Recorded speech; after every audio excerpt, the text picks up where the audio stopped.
morning. Join me from an empty garage. Empty because the car is outside in the trailer. It's Friday morning and we are heading to Donington in a minute. So I'm just coming in here just to...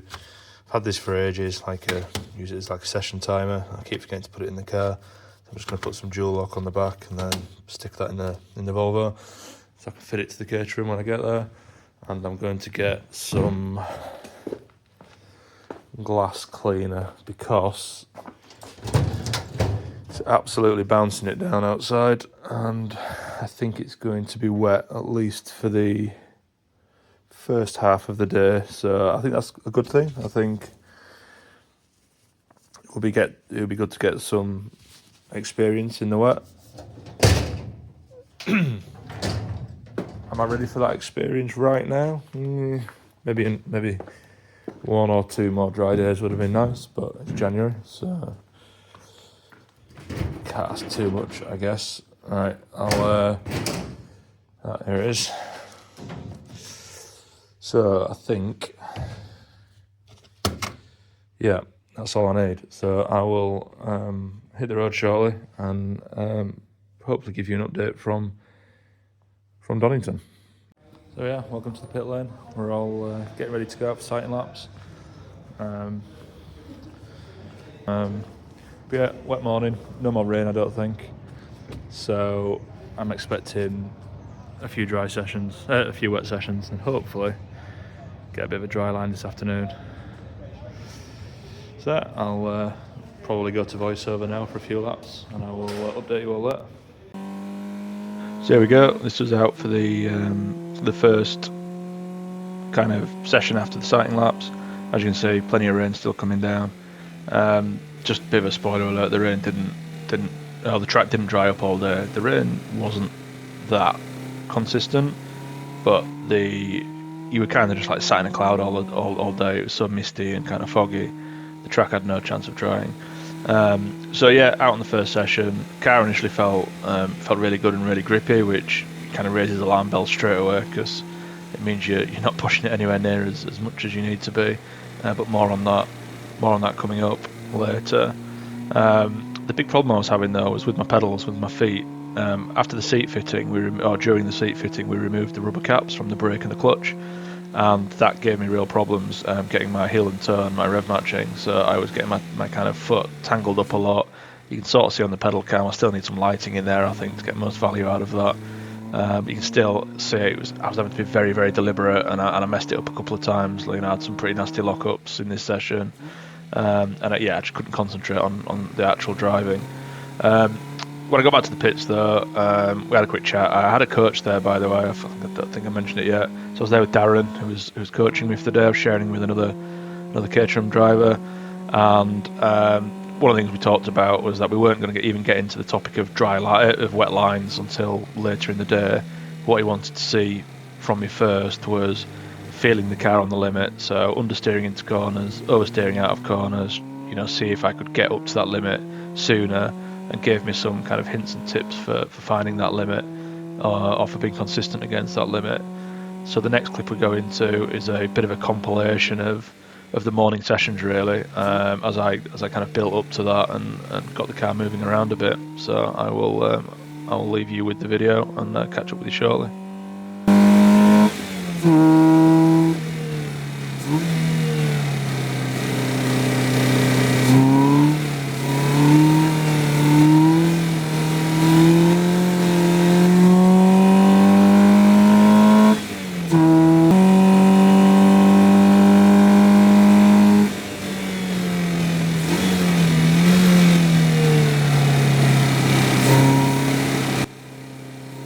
So as you can see, the car's pretty lively, but it felt really, really good, really fun to drive in this way. Some of the times it was provoked a little bit, just me kind of having a bit of fun or trying to work out where it didn't have grip. But once the car did start sliding, it was very very telepathic, all of the usual motoring journo cliches about a Caterham, but it very rarely felt like it was getting away from you. And if it did start getting away from you a little bit, the car has so little inertia and stuff. You just felt, and obviously with it being quite a low powered variant of a Caterham, you're not going particularly quickly. So Very good morning. Really enjoyed it. See the pedals, we did get sorted in one of the brakes, and I was a lot more confident with the footwork.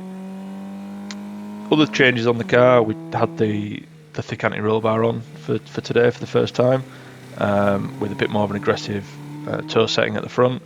That was quite a big difference at the start of the day. The turning was a lot more assertive. The way the car responded was a lot sharper. But the ultimate kind of balance feel, I can't really compare because it was wet and driving the car in a totally different way that I was at Brands in the dry. And then the final point was the seat. First time out in the new seat, absolutely brilliant. Cannot state enough just how good it was. Really comfortable. Held me in all the right places, even when the car was hopping around a little bit over curbs and stuff. No pressure points or pain or anything. Yeah, really happy with it. So looking forward to getting that off and trimmed.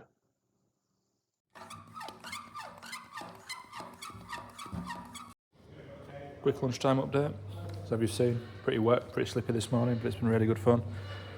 I've probably covered this in voiceover, so sorry if I'm repeating myself, but the morning has been focused on getting the car moving around, get a feel for how it feels when it understeers, when it oversteers, limits of the brakes, things like that. Now I need to start putting together some proper laps and some proper wet lines. So, yeah, that is the plan. I'm going to try and digest this Donington Park burger and then get back at it. Oh, one thing. Did have to make a pedal box adjustment. Something we did when we did the bead seat was we took the little rubber caps off of the brake and clutch, which come on the kit. Put some grip tape on, but what it had done is it had made my brake pedal too low relative to the accelerator. So my first session was a nightmare of getting my foot stuck under the throttle and pressing both pedals at once, and my heel and toe was completely knackered. But yeah, got some help at the circuit. Moved the brake pedal this time, which I've never done before. Previously I'd just been moving the accelerator pedal, which is a bit of a pain because you've got to adjust it at both ends and make sure you're still getting full throttle and you're still on the throttle stops and all that bollocks. Whereas with the brake pedal, I just could move that towards me, which kind of fixed the whole thing. And actually the rev matching in the heel toes feels better now than it ever has, which really helps. Gives you less to think about on track. Also, got my little egg timer fitted, finally. I've had that thing for months, sat on the coffee machine in the kitchen. Yeah, that's kind of helpful just to keep track of my session times. Not that I need to worry about that today. The red flags seem to call a close to most sessions.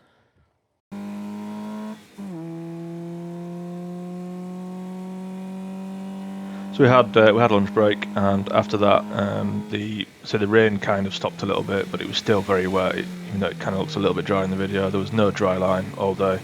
It was just as damp and slippery really as it was at the start. So the plan for the afternoon was to start working on some wet lines to try to string together the confidence I now had in the car at the limit, and then hunting out for the extra grip on the outside of the track, which worked really well, as you can imagine.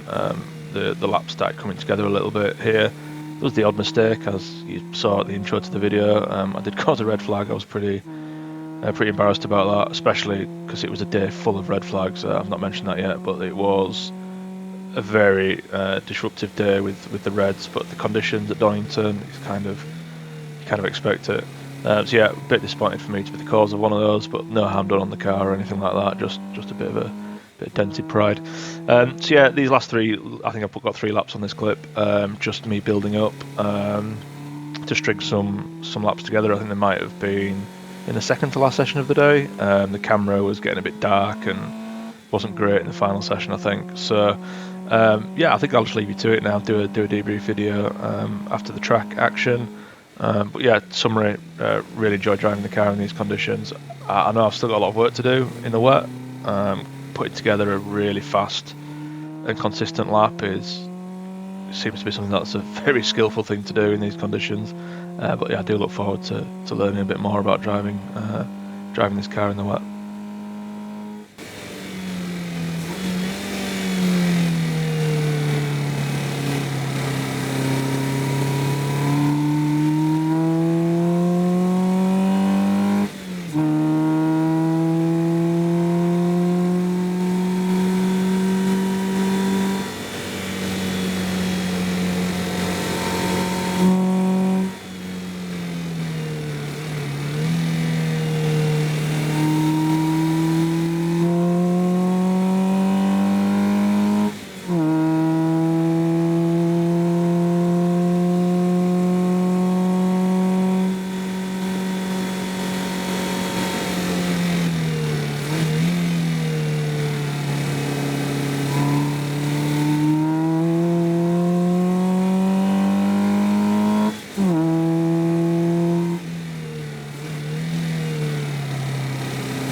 Good day.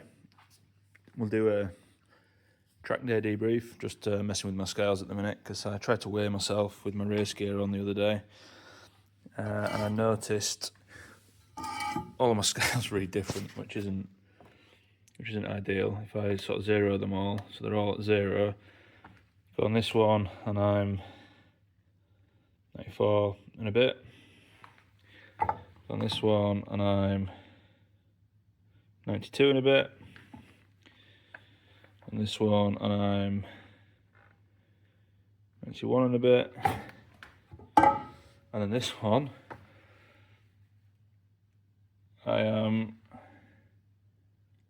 83 and a bit. So yeah, not sure what's going on here. I might need to talk to the guy who makes these because these have always had 4 buttons on, but I don't actually know what any of them do. I just know that one seems to zero them. Anyway, so Trackday update. The car's not in the garage. It's off somewhere, which will be the next episode. But yeah, really enjoyed Anglesey. Really enjoyed Donington. Enjoyed driving it in the wet. I think I've still got a lot of work to do to be properly quick.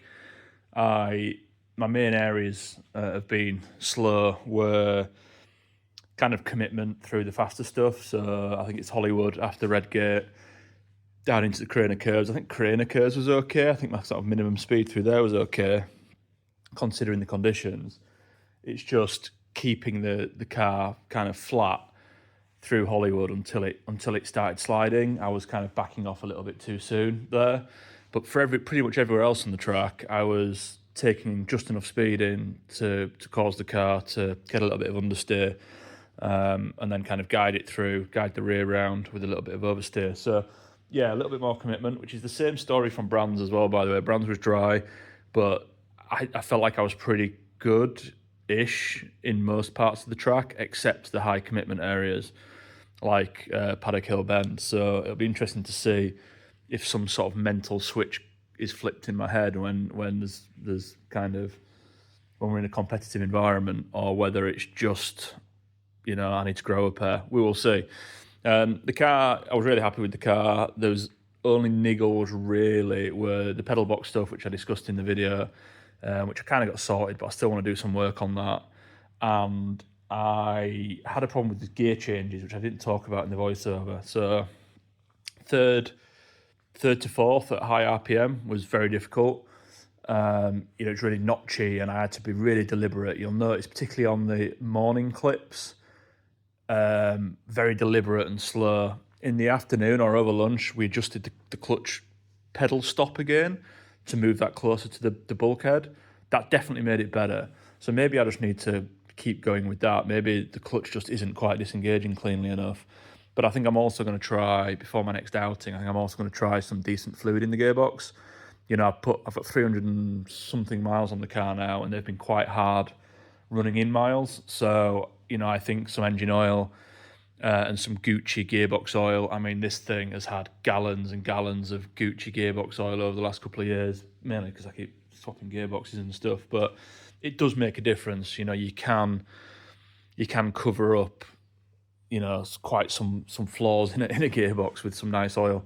So yeah, I'll try that. V-Box, I was really happy with my microphone position. Hopefully everybody agrees, but I think the car sounded fantastic. Maybe it would sound better if I wasn't talking over it all the time. But yeah, no wind noise. There's a little bit of the sort of kind of clicky, tappy kind of sewing machine soundtrack of an engine at low load. But when I'm on the gas, it sounds amazing.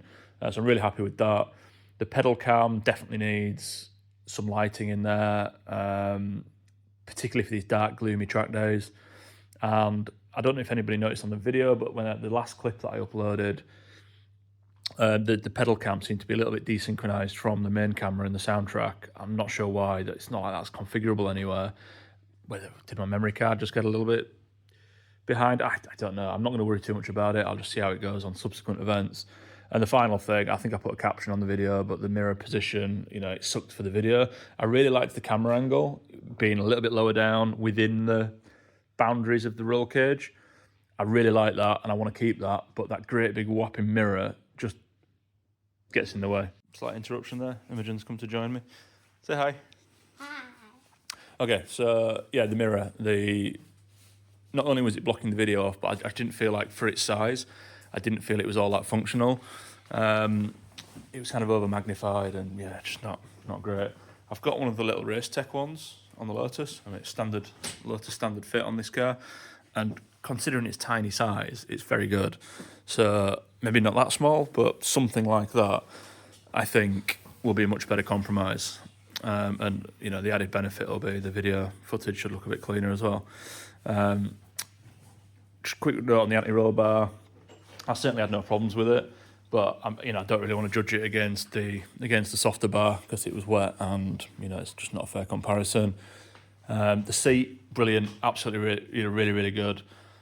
Once I stopped forcing myself to kind of try and clamp myself into the chassis with my thighs, which is kind of a bit of a habit, and just relax into it, it was really good. And my comfort on track and my the discomfort that I was feeling towards the end of the sessions previously was no longer the case. So dead happy with that. It's one of the nicer things I've bought for a car over the years in terms of feeling an immediate benefit from it.